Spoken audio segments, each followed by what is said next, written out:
Okay, I'm gonna say it. I don't want to live in a world where we get 6 Despicable Me movies and get one Megamind movie. And no, we're not counting that one. Hello, Jeremy Senpai here, and I'm here to tell you that the writing for DreamWorks Megamind has only become more relevant as time has gone on. I'm referring to, of course, of the character writing of Nice Guy Hal Stewart, also known as Titan. When we first meet Hal, he's the cameraman for TV reporter Roxanne Ritchie, who writes a script regarding Metro Man, only for Hal to badmouth it and change his mind later when discovering Roxanne was the one who wrote it. However, he's quick to talk down Metro Man and insult him, only because he thinks that Roxanne and Metro Man are together, saying how he would never allow Roxanne to get kidnapped by Megamind. Like, okay, good luck with that. I feel like I can't move on without bringing this up, but Metro Man is clearly Superman, Roxanne Ritchie is Lois Lane, while Hal is a play on two Green Lanterns, Hal Jordan and John Stewart, respectfully. But I have powers. I have a cape. I'm the good guy. No. Supposed to be with me. Really? No. Next, we meet Hal is right after the death of Metro Man, and Megamind has taken over the city. When Roxanne is wrapping up for the day, Hal is quick to ask her out on a date, complete with a wedding photographer, and she turns him down in a very respectful way. Like, she doesn't laugh or make fun of him or try to belittle him. It's just a respectful, I'm sorry, I'm not in the mood. He takes it well at first, only to go behind the news van and leave a dent in frustration with Roxanne seeing everything. So, Roxanne is fully aware of Hal's crush on her and tries to be as respectful as she can that she isn't interested. Because, well, they are still co workers and need to be professional, and there can't be any harsh feelings getting in the way of their work. For the record, Hal, girls love bouncy houses, and nobody likes clowns. And since we're on that subject, Hal, how were you going to have a bouncy house in your apartment slash somebody's broom closet? But back to the plot. Hal says that he'll be watching Roxanne. Though this can be seen as a gag, this could be a subtle hint that Hal might be stalking her. The next we see of Hal is when Roxanne drags him to Megamind's lair, where she accidentally enters, and after Hal's hit with the laser, Roxanne and Bernard, who's really Megamind in disguise, come out where Hal is very antagonistic towards him, even claiming that Bernard wasn't Roxanne's partner and said he is. And when Roxanne hugs Bernard, Hal is quick to say it was awkward for everyone, when in reality it's just that way for him alone, and even says how Roxanne forgot to hug him and not Bernard. In fact, he even tries to gaslight her, saying how Roxanne is traumatized and doesn't know what she's saying or feeling. I know this is supposed to be for laughs in a kids' movie, but it's hard to deny what he's saying. Later, when Megamind and Minion show up at Hal's apartment, they go over his background, where they reveal that he hasn't accomplished anything. Specifically, he has no criminal record. This is a bit of a throwaway line, but I'll get back to this later.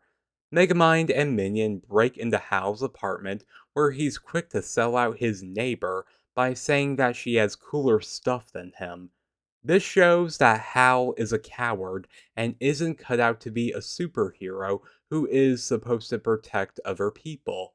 If he was supposed to be a superhero or even had one mindset of heroics, he'd be quick to put himself in danger to protect somebody else.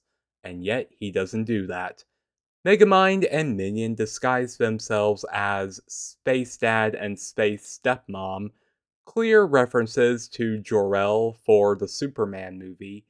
They convince Hal to become a superhero, but it's clear here that he only wants to become one because he thinks it'll help him get together with Roxanne.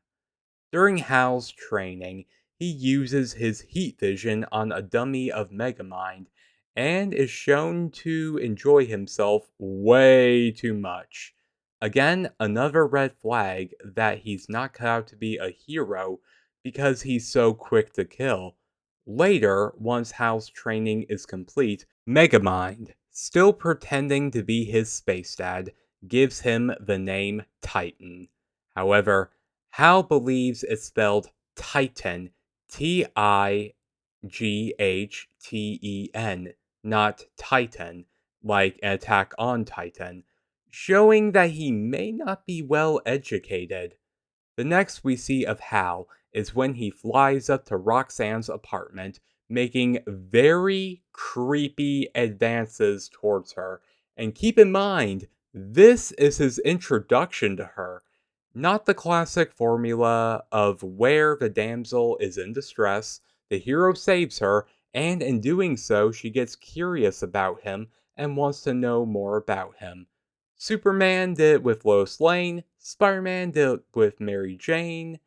You see the pattern here, and Hal skipped a few steps. Like, imagine you're just standing on your balcony, and some guy you don't know flies up to you, claims to have been watching you. Tell me you wouldn't be a little scared too.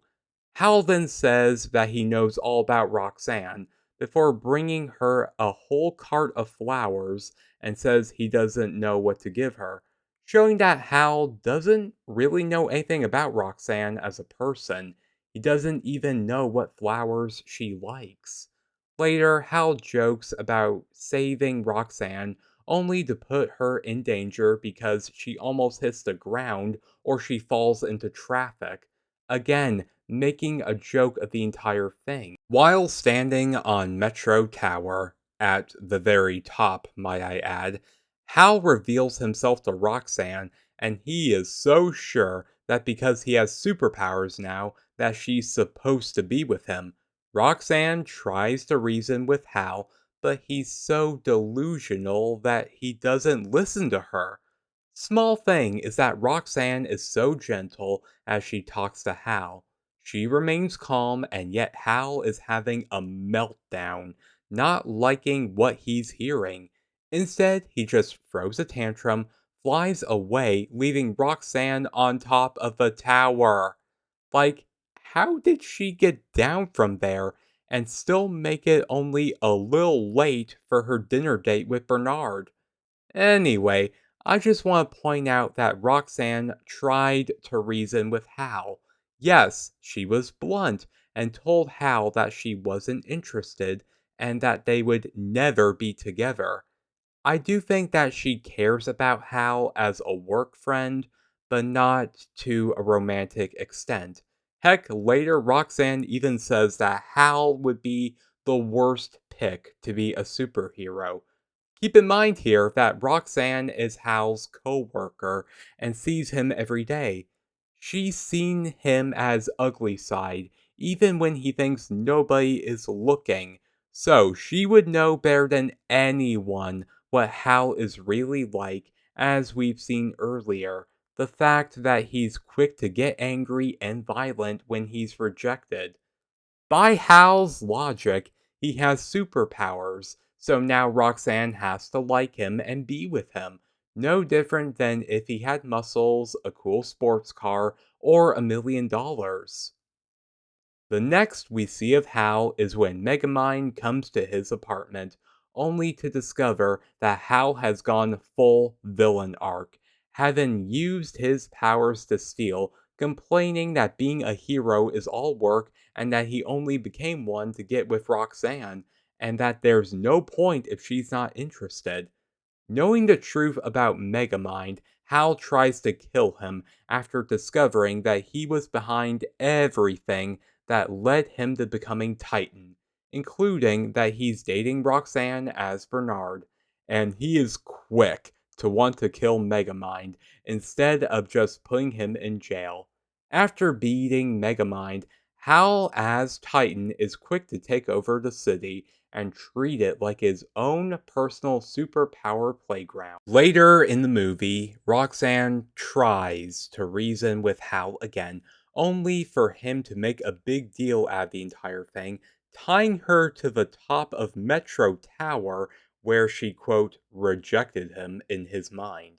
Even filming it for the whole city to see, and fully willing to destroy it with her tied to the top, only adding to his immaturity.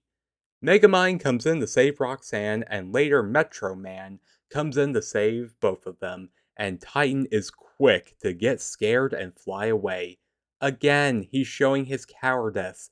He was fine with bullying the city, but now that he's fighting someone who can fight back, someone whose powers he has a distinct copy of, keep in mind here that Hal's powers came from Metro Man's DNA. So yeah, it would be a pretty even fight, give or take. But still, he turns tail and flies away, even knowing it would be a pretty fair fight. Yes, we know it was just Megamind as Metro Man, but Hal doesn't know that at this time.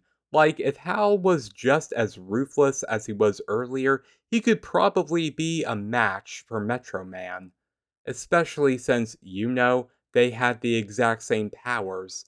Titan comes back and is quick to get rid of Megamind, only to get outsmarted in the end and thus ends up in jail. Specifically, Megamind's cell. Okay, that's the movie, and no, I am not talking about that. Instead, I'm going to go over a few things regarding Hal that only adds to his character. Back when Megamind and Minion talked about Hal's history, they mentioned he has never accomplished anything in his life, meaning he has no college degree or even a trade degree, and of course, he doesn't have a criminal record. But personally, I think that Hal does have a history. Hal was so quick to stalk Roxanne, and I'd like to think he's done this before. In most cases, stalking behavior grows from something else. So, yes, I am proposing that Hal had an obsession with another girl. However, for whatever reason, he gave up on her before entering adulthood. It's possible that he was arrested as a minor, and after being in a detention center, he wasn't given a record, or he simply gave up once he realized she wasn't interested. Or maybe I'm just looking too deep into this. Also, remember Hal's apartment? Well, if you look right here by the bed, what looks like a poster of Roxanne is hanging on the wall.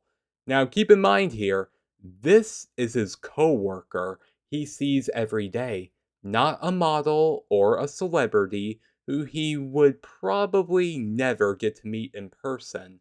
Then again, given that Roxanne is a news reporter, she counts as a local celebrity, which only adds more fuel to the fire. Hal never wanted Roxanne for the right reasons. He saw her as a trophy, a prize to be won. Like the next day after Roxanne rejected him, he's playing video games as if nothing happened. So I guess that breakup wasn't as bad as he said it was. I believe that Hal has the Clarenbolt syndrome, also known as erotomania. You see, it's a psychological condition where you believe a person who is of higher social status, but not necessarily a celebrity, is in love with you. The target of their affections don't say that they love them. Instead, it's done in more subtle ways, like looks and gestures.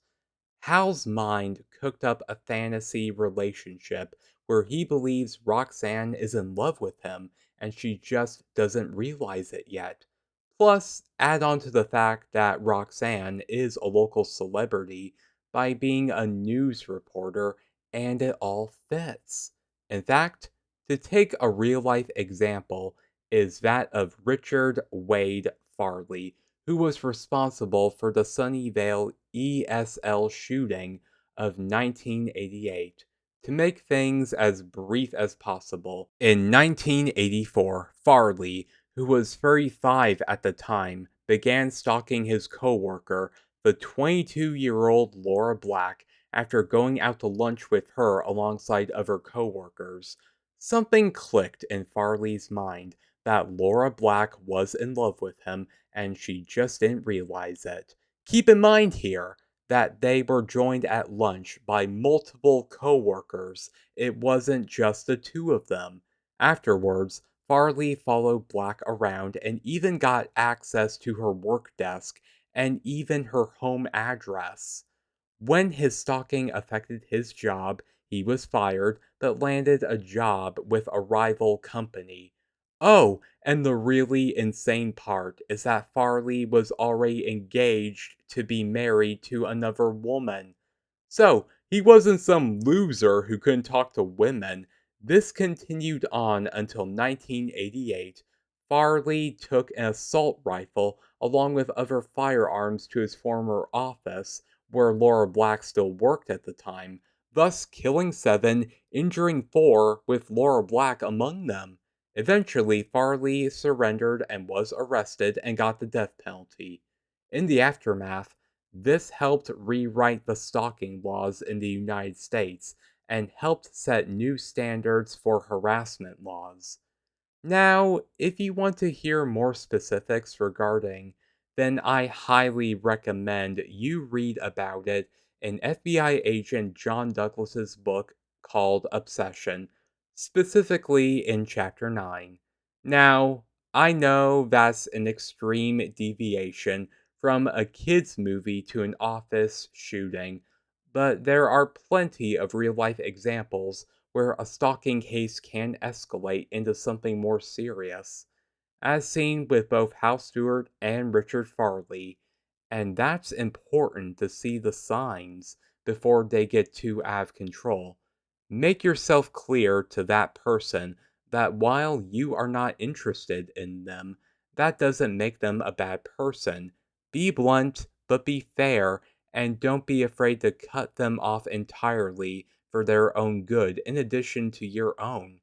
And for anyone who might have similar feelings but have yet to go to extremes, I suggest you seek professional help. Talk to a friend or someone you trust. Then don't be afraid to take the first steps towards recovery before you go too far. I promise you, you you can come back from this. You don't have to go too far. You are worthy of love, but that's not the same thing as being entitled or owed love. Deserving of love and being owed love are two different things. And for your sake, I really hope that you discover that difference. But these are just my thoughts. Feel free to share yours in the comments down below. This has been Jeremy Senpai. If you like what you heard, hit like and subscribe for more. Thank you so much for making it to the end of this video, and please enjoy your day.